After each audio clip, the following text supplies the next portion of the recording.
आपके भतीजे पर आरोप लग रहा है कि वो एक लड़की को प्रेग्नेंट कर दिया, उसके बाद पैसा देकर उसके जीजा को और दवा मंगा कर लड़की की जो बहन है उसके द्वारा दवा खिलाया गया। ये जो आप देख रहे हैं कि जो भी बयान आपने सुना उनसे लड़की वालों से, ये सरासर गलत बयान है। क्योंकि हम लोग शुरू जब से ये बात हमें मालूम पड़ा तकरीबन 3-4 दिन पहले, आज की 26 तारीख है, 23 तारीख को ये बात हम लोग के कान में आई है, ये खबर 27 तारीख है। 23 को रात में लगभग 24 को सुबह में मुझे कॉल किया, जब मैं शादी में गया हुआ था तो फ़ोन करके ऐसा मसला हुआ है, कुछ लोग आए थे, धमकी उमकी दे गए हैं। तो ये सब खबर मिली हमें, ये सब मालूम पड़ा। तो ये मसला असल में है 5 महीने पहले का। थोड़ा सा गौर सुनेंगे सब लोग, 5 महीना पहले का मामला है। लड़की के पेट में जो बच्चा पल रहा था 5 महीने का, वो बच्चा किसका है कोई कंफर्म नहीं है। क्योंकि बच्ची का जो मानसिक जो स्थिति है, जो मेंटालिटी है, वो कुछ प्रॉब्लम में है। कभी किसी और का नाम लगाती है, कभी किसी और का नाम लगाती है। खुद उसके आपस में ही कुछ मसले उलझे हुए थे। खैर है, बाद में वो इल्ज़ाम मेरे भतीजे पर, जिसकी उम्र अभी 15 साल उसकी उम्र है और अभी वो 10वीं का एग्ज़ाम दिया है। लेकिन जब बच्चा 5 महीने का था, तो अगर इसका इल्ज़ाम हमारे ऊपर है और हम लोग शुरू से ही जब वहाँ पर जब मीटिंग हुई थी तो वहाँ पर मुखिया जी भी थे, सरपंच जी भी थे, सबके सामने ये बात तय हो गई कि वहाँ पर हमारे बच्चे पर कोई इल्ज़ाम साबित नहीं हुआ। हमारा कहना यही था, अगर हमारे बच्चे पर इल्ज़ाम साबित होता है तो मेरा बच्चा आपके हवाले। पंचायत कब हुआ था? पंचायत हुआ है 2 दिन पहले हुआ ना, 25 को पंचायत। तब आप लोग दवा लेकर खिलवा दिए थे? हाँ चले, ये इल्ज़ाम हमारे ऊपर है ना कि दवा लेकर हमने खिलवा दिया। 3 तारीख को मैं बाहर से आया हूँ, मैं पहले यहाँ था भी नहीं। अब जब बात दवा की आ रही है तो तकरीबन बच्ची जब 2 या 3 महीने की प्रेग्नेंट हो चुकी थी। ये जो पीरियड है ये मुझे कंफर्म नहीं है कि वो 2 महीने की थी या 3 महीने की थी। उसका जब पीरियड आना बंद हो गया, MC आना बंद हो गया, तो उसकी माँ उस बच्ची के पेट को छूकर अपने बड़ी बेटी से कहती है कि लगता है कि इसके पेट में बच्चा है। पीरियड आना बंद हो गया, खैर बढ़ता गया। उसके बाद बच्चे को ख़त्म करने के लिए, और बच्चा ख़त्म किया गया तकरीबन 5 महीने के बाद। जब 5 महीने का बच्चा जब पेट में हो गया है तब ये बच्चा ख़त्म किया गया है। पहली बात तो ये कि 120 दिन बच्चे में जाना जाता है। बच्चा ज़िंदा था, बेटी थी बेटा मालूम नहीं, बच्चा ज़िंदा था, लेकिन उस बच्चे को दवा देकर उसका मर्डर किया गया। और उस मर्डर करने में उसकी बच्ची की माँ, बच्चे की बहन और जो उनके घर के लोग हैं या बहनों जो भी, सब उनके जिम्मेदार हैं। अभी आपने कहा कि 2-3 महीने बाद ही पता चल गया था कि बच्ची प्रेग्नेंट है। आपको कैसे पता चला? उन लोगों के हाँ वास्ते, क्योंकि जब पेट छू के देखा पीरियड ना बदल गया, हम तो यहाँ रहते नहीं हैं, मैं तो यहाँ रहता नहीं। किसने बताया कि पेट छू के देखा है? उसकी माँ ने। अच्छा, ये बयान उन्होंने दिया जब गांव में जब पंचायती हुई, मीटिंग हुआ, सरपंच जी मुखिया जी के सामने में उनके दामाद को बुलाकर पूछा गया। उनके दामाद का जो बयान है, उनका बयान ये है कि उनकी सास उनके पास आई, उनके बेटी के पास आई। यानी कि उसकी जो सास है, उनके दामाद की जो सास है, लड़की की माँ, जो लड़की अभी हॉस्पिटल में है, जो उसकी माँ है, अपनी बड़ी वाली बेटी के पास आई और अपनी बेटी से कहती है कि लगता है कि इसके पेट में बच्चा है, तो इसको MC नहीं आ रहा है, तो तू कुछ कर, कोई दवा मंगवा दे। तो उसकी बड़ी बेटी अपने हस्बैंड से बोलती है कि ज़रा पढ़ा लिखा नहीं है, अंगूठा छाप है, उसको कुछ खावा नहीं है। तो उसकी बेटी अपने बच्चे का कसम देकर, ये उसका बयान है, उसी के बयान को मैं रिपीट कर रहा हूँ, जो बयान उन्होंने मीटिंग के अंदर, पंचायत के अंदर मुखिया जी सरपंच जी के सामने में दिया है।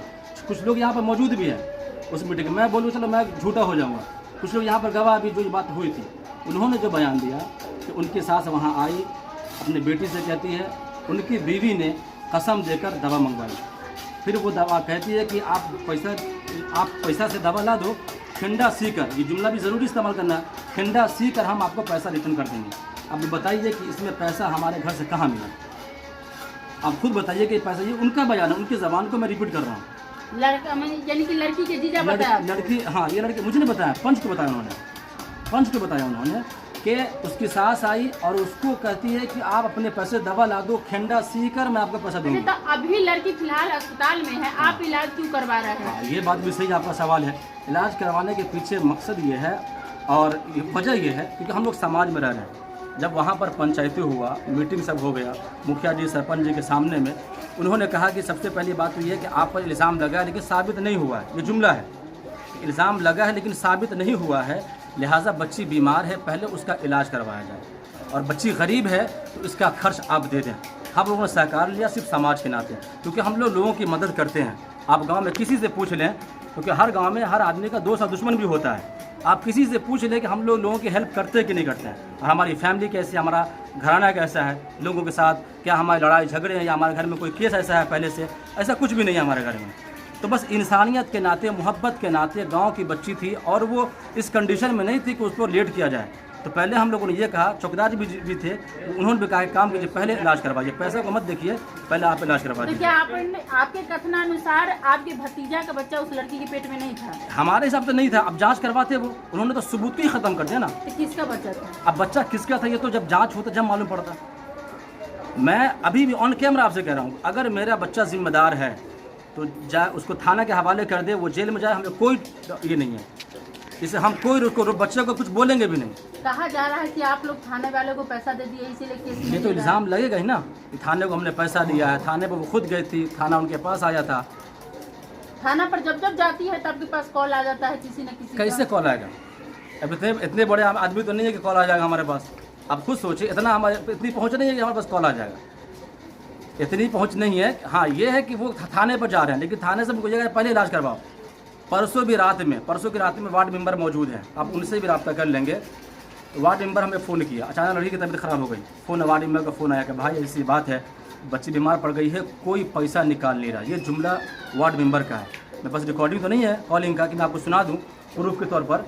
तो मैं बोला काम कर, भाई से बात करूँ। तो भाई से बात की, फिर मैं, मेरे भाई, मेरे के दोस्त थे, हम सब लोग साथ में गए सरकारी हॉस्पिटल सतपुर में, वहाँ पर इलाज के लिए।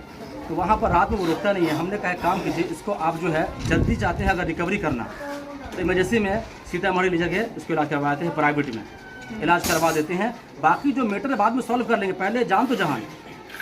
ये बॉडी मर के सामने बात हुई थी, उन लोगों ने नहीं माना। आधा घंटा हॉस्पिटल में आगे पीछे कभी उसका फ़ोन आ रहा है, कभी उसका फ़ोन आ रहा है, ऐसा करते करते उन्होंने टाइम को ख़त्म कर दिया। और उसके बाद फिर हम लोग वहाँ से वापस आ गए। कल होकर के वही मैटर हुआ, बच्ची की और तबीयत ख़राब हुई। तो हमें यही कहा गया हर तरफ से कि पहले बच्ची का, जो हमारे गांव के जो बड़े बुजुर्ग हैं उनका भी यही कहना था कि पहले बच्ची का इलाज करवाओ। इल्ज़ाम प्रूफ होना वो बात की बात है, इल्ज़ाम प्रूफ होना वो बात की बात है। पहले बच्ची भतीजे का कितना उम्र है? 15 साल उम्र, अभी 10वीं के एग्जाम दे इस साल। लड़की का कितना उम्र है? लड़की की उम्र तकरीबन 16-17 समथिंग ऐसी कुछ है, नहीं, दोनों का सेम सेम एज है, नाबालिग है। नाबालिग। तो क्या आपका अगर भतीजा दोषी हुआ तो दोनों का शादी करेंगे आप? देखिए जो समाज फैसला कर दे, ये जुमला में इस्तेमाल नहीं हो कि शादी करेंगे या नहीं, समाज जो कहते हैं हम मंजूर, एग्री हैं। आपको जो आप लोगों जो फंसाया जा रहा है, आप लोगों के ऊपर जो आरोप लग रहा है, जिसे आप लोग कहेंगे कि फंसा रहे हैं, हाँ। तो इस पर आपका क्या कहना है? ये बहुत गलत बात है। अगर इस तरह के मामला रहे तो कभी भी किसी को कोई फंसा सकता है, क्योंकि मैटर तो लड़की का है। लड़की जो कहेगी कोर्ट वो सुनेगा, पुलिस वो सुनेगी, है ना। लड़की के बहन और बहनों आपका सहयोग कर रहे हैं? कोई सहयोग किसी का नहीं तो है, फिर सारा मैटर तो उन्हीं लोगों का है। तो उसी में लपेट रहे हैं ना कि आप लोग के सहयोगी है। नहीं, कोई सहयोगी नहीं है। ये मोहल्ले वाले लोग सामने सहयोगी क्या रहेंगे? उन्हीं की वजह से आज हम इस मुसीबत में फंसे हुए हैं। अगर वो दवा ला के नहीं देते हैं तो कम से कम रिपोर्ट तो सामने आता है बच्चा किसका है। आप खुद सोचे ना, अगर वो बच्चा माने कि मेरे भतीजे का था, अगर जांच होता, क्योंकि बच्चे की, लड़की की मानसिकता वैसे भी ख़त्म है, और वो कहती है कि दिन में हमको पकड़ के वहाँ से उस घर के पास से दिन में मोहल्ले में घसीट के लाया। दिन में यहाँ पर आपको लगता है कोई घसीट के लाएगा हमारे मोहल्ले में किसी को? ये सब कहने की बात है, इल्ज़ाम लगते रहते हैं। हम तो आज भी अभी भी ऑन कैमरा आपको बता रहे हैं, अगर इल्ज़ाम होगा फिर आगे जो फैसला होगा हम उसको मान लेंगे, चाहे कोर्ट फैसला करे, थाना फैसला करे, सरपंच फैसला करे, मुखिया जी फैसला करे। अच्छा, आपने एक चीज कहा है कि लड़की के भाई पर भी आरोप लगा था। जी बिल्कुल, उनकी खुद उसकी भौजाल में, क्योंकि जो आरोप लगा था उसी का फैसला करने के लिए, बात असल ये है कि उसी का फैसला करने के लिए हमारे बड़े भाई सब गए हुए थे। देखिए बताइए, तो सगा भाई भला किसी लड़की को कभी कोई भी कास्ट में सगा भाई कुछ करता है? देखिए अब ये तो बता नहीं सकते सगा भाई, ऐसा बहुत सारे केस सुनने को मिले हैं। जब बाप बेटी को नहीं छोड़ता है तो भाई बहनों को नहीं छोड़ सकता है, वो बात की बात है। मैं इल्ज़ाम उस पर नहीं लगा रहा हूँ, अल्लाह बचाए कि मैं उस पर इल्ज़ाम नहीं लगा रहा हूँ। ये हवा या आवाज़ आई तो बता रहा हूँ मैं, इल्ज़ाम मेरी तरफ से किसी पर नहीं। पहले भाई पर नहीं लगा। हाँ, ये इल्ज़ाम मेरी तरफ से किसी पर नहीं है। पत्नी ने लगाई, उसकी भाई की पत्नी ने लगाई थी। ये इल्ज़ाम मेरी तरफ से किसी पर नहीं है, मेरे उससे दुश्मनी नहीं है। आज भी हम उसको ये करने को तैयार है, उसकी हेल्प करने को तैयार है आज भी। और ये बात भी सुनिए, और बात भी सुनिए, जब यहाँ पर मीटिंग हुआ तो पंच के लोगों ने, सब लोगों ने एक फैसला सुनाया कि जब इल्ज़ाम साबित नहीं हुआ है तो इसका इलाज करवा दीजिए आप और उसको कुछ रकम दे दें शादी के लिए। तो हम लोगों ने यही कहा था इसमें कि जितनी रकम है हम कैश नहीं देंगे, इसकी शादी करवाएं आप जहाँ जो लगेगा 2 की बजाय 2.5 हो 3 हो, हम लोग सपोर्ट पूरा करेंगे। इसमें भी हम आगे थे, राजी थे, लेकिन उन्होंने पंच के फैसले को नहीं माना, सरपंच जी के फैसले को नहीं माना, तो फिर अब आगे जो कदम उठाना था उठा दिया उन्होंने। यानी अब समाज के लोग होने के नाते उसका सहयोग भी करना चाह रहे हैं। चाहा, लेकिन उन्होंने इस चीज़ को एक्सेप्ट नहीं किया। उसकी वजह यह है, उसके चचा, जैसा कि मैंने आपसे कहा, कि वो चाहते हैं कि यहाँ से उसको निकाल दिया जाए। छोटे बच्चे यतीम है, बाप नहीं है, बाप का साया नहीं उसके ऊपर है, तो लड़की के पिताजी नहीं है और बाप का साया नहीं है, बच्चा यतीम है। चाचा सब ये चाहता है कि उसको वहाँ से निकाल दिया जाए। और ये बात मैं आज पहली बार नहीं कर रहा हूँ, आप किसी से भी पूछेंगे ये बात आपको लोग बताएंगे उसके बारे में। लेकिन जो कुछ लोग होते हैं ना गांव में, जिसको बोलते दोगलापनी, लड़वाना, आपस में लड़ाई झगड़े करवाना, उनसे आप पूछेंगे तो बोलेंगे नहीं ऐसा कुछ नहीं है। लेकिन रियल और हकीकत बात यही है, वो चाहते हैं कि वहाँ से उसको निकाल दिया जाए, ज़मीन न दिया जाए। ये बात मैं बबलू से भी कहा था हम लोग, अगर तुम्हारे जो जहन में बात आ रही है, पहले इलाज होने दो, जो फैसला होगा देख लो, वो बात की बात है। लेकिन तुमको अगर ये डर है कि तुमको वहाँ से निकाल देगा, तो हम लोग तुम्हारे लिए खड़े हैं, कौन माइक तुमको निकालता है। ये जुमला कहा था मैंने।